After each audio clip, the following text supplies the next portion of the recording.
வணக்கம் நண்பர்களே. சுவாமி விவேகானந்தர் சிறு வயதில் இருந்த பொழுது அவரை கண்ட அவருடைய குரு ராமகிருஷ்ண பரமஹம்சர், இவ்வளவு நாள் எங்கே இருந்தாய் என்று முதல் வார்த்தை கேட்டதாக வரலாறு கூறுகிறது.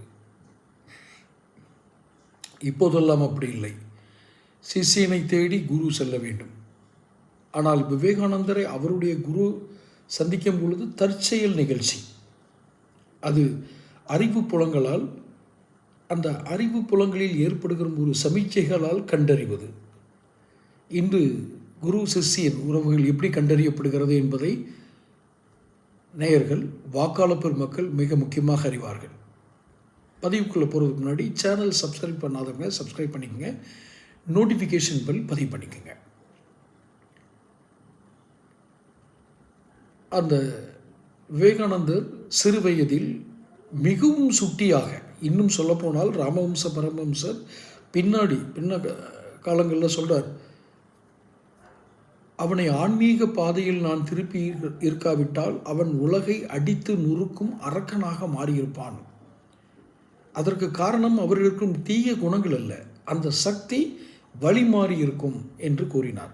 அப்படிப்பட்ட வலிமை வாய்ந்த குரு கிடைத்ததனால்தான் ஒரு உலகமே கண்டு வியக்கும் ஒரு துறவியாக, அவர் இந்து மதத்தை சார்ந்தவராக இருந்தாலும் எல்லா மதத்தினரும் ஏற்றுக்கொள்ளும் அளவிற்கு ஒரு துறவியாக அவரை உலகமே பார்த்தது. நேற்று நடந்த ஒரு செய்தியை, அரசியலில், நம் தமிழக அரசியலில் நடந்த செய்தி, இந்த விவேகானந்தர் பரமஹம்சர் இதையும் இந்த நேற்று நடந்ததையும் ஒப்பிடவே முடியாது. அது வேறு வேறு தலங்கள். ஆனால் பார்க்கிறேன், தன்னை வழிநடத்த வரும் குரு என்ற ஸ்தானத்தில் தான் செங்கோட்டையனை விஜய் அவருடைய அறிக்கையில் குறிப்பிடுகிறார்.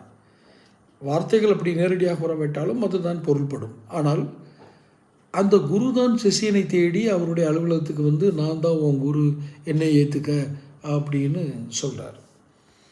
இங்கு சிஷியனை குரு தத்தெடுக்கவில்லை, சிஷியன்தான் குருவை தத்தெடுத்திருக்கார். அப்போ இதுக்கு பின்னாடி இருக்கிற சக்தி என்ன? அங்கே பக்தி, இங்கே பணம்.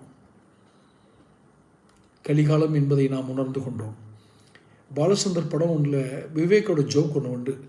கிரைண்டர் ஓடிட்டுருக்கோம், அதை பார்த்து விவேக் சொல்லுவார், முன்னாடியெல்லாம் உரல் அப்படியே இருக்கும், குழவி மட்டும் சுற்றும், இப்போ குழவி அப்படியே இருக்குது, உரல் சுற்றுது அப்படின்னு.